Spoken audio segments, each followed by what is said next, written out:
Hi, Delaney. What's Happy that? Thursday. What was that? That was my kind of twerk. Cool.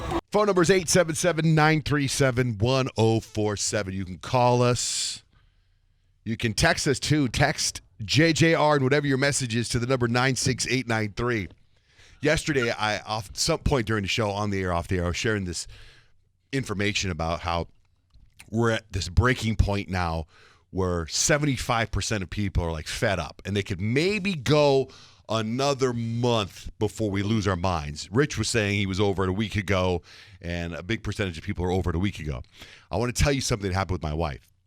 A couple days ago, she started having more of those symptoms of vertigo. Mm-hmm. Remember, and she was in bed for like a week, right? And she was like, she said it felt like she just got off a boat. Oh, no. And like everything's like going back and forth, right? So I said, man, we gotta get on with the doctor. Like, because as I talk about it on the air, people start messaging me, could be a brain tumor.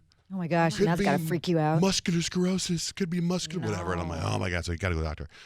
So she does a medical FaceTime with her doctor, and she ends up going to physical therapist yesterday. Got her in. She goes to a physical therapist. She calls me afterwards. She's like, it's amazing. They fixed me. They did some stuff to her, and I've never heard of it. You know, when you hear about the brain, I hear about the brain, that's it. You hear about the cerebellum, the medulla, the whatever, all these parts of the brain.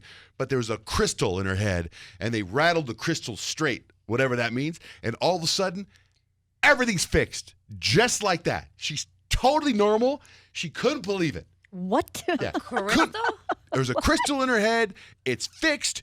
She's not wobbling anymore. It's just fixed, right? So I'm like, great. So now she can't wait to get the hell out of here.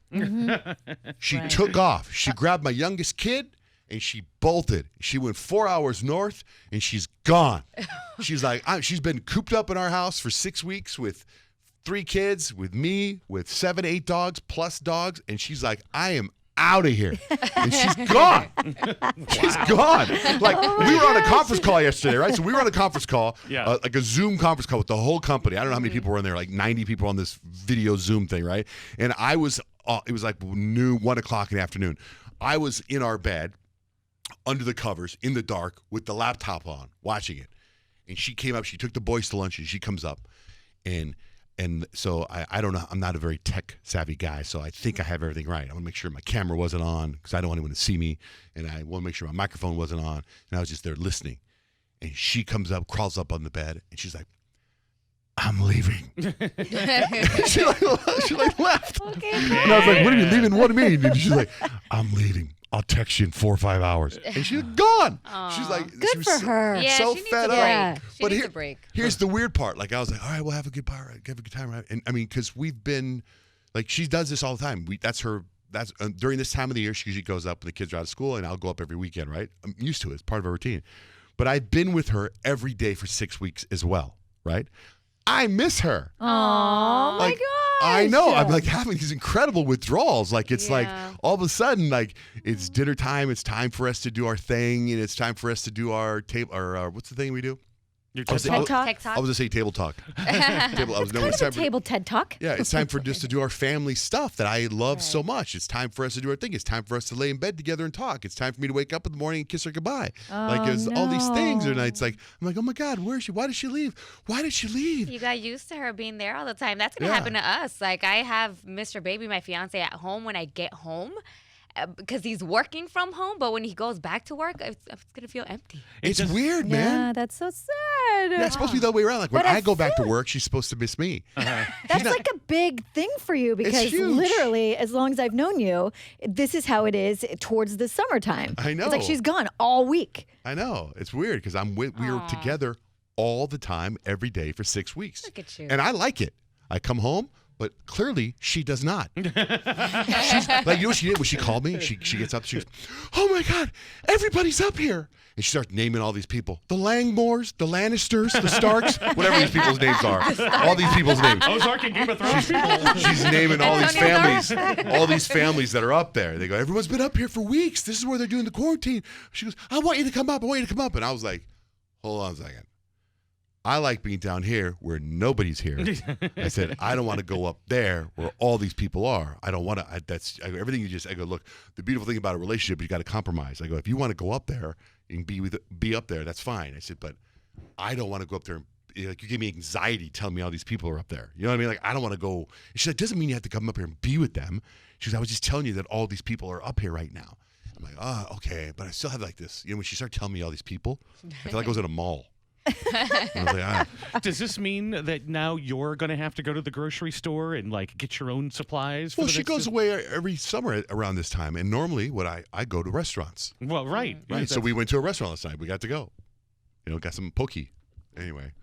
So anyway, that was just something kind of going through. So they fixed her vertigo and she split. It was like a very positive, quickie divorce. Like she took the kids and left. She just And I love you. Said no one ever. so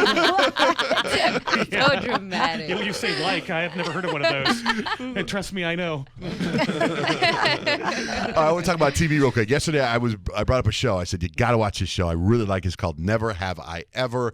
Kyle, did you start watching it? Yes. And It was like exactly what I needed because I good. finally finished Waco, and that left me like I don't know, like emotionally messed up because I didn't know anything about it. Like at the end of it, I can't remember the last time I was sobbing like that. Right. Like I had like 4 or 5 Kleenex that were just like, or like I'm like, oh my God, I can't believe this is real life. Like I can't believe this happened in America. This so is now like, you know why Blake was like, I don't want to recommend this show to anybody. yes, 100%. Okay. And I was like, what am I going to do?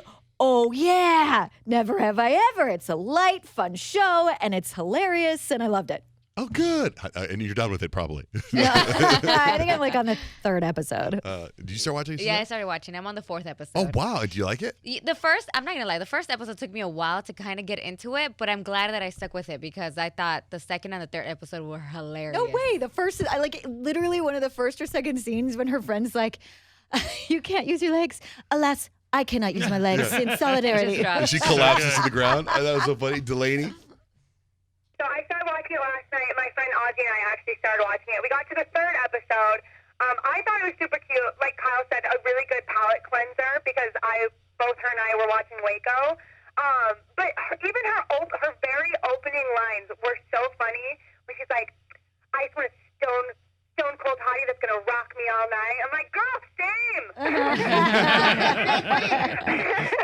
And it's funny because Ozzy is foreign. Like, Ozzy comes from a really foreign family, so she related to a lot of the things. Yeah. And there was one part where she's like, why does my cousin always have to say, open the TV? And Ozzy starts dying laughing. She goes, oh, my God, like, my family says that. Like, they don't turn on the TV. We open the TV. That's funny. It's super cute.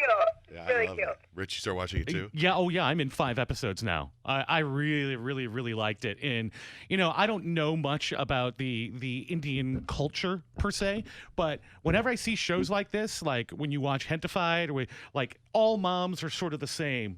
They all know how to work you just right. When she wants to ride the scooter around, the mom's like, oh, show me the part on the highway where you're going to be driving so I can leave flowers there when you die. I love, like everybody's mom has done something like that. And then you realize like the family part of it is universal anyway. And then the fact that it's narrated by John McEnroe. Yeah. That is weird. Great. It's funny. So random. Anyway, that show's called Never Have I Ever, and it's on Netflix. And I love it that all of us like that show. And Really it's like the it. complete opposite of Waco.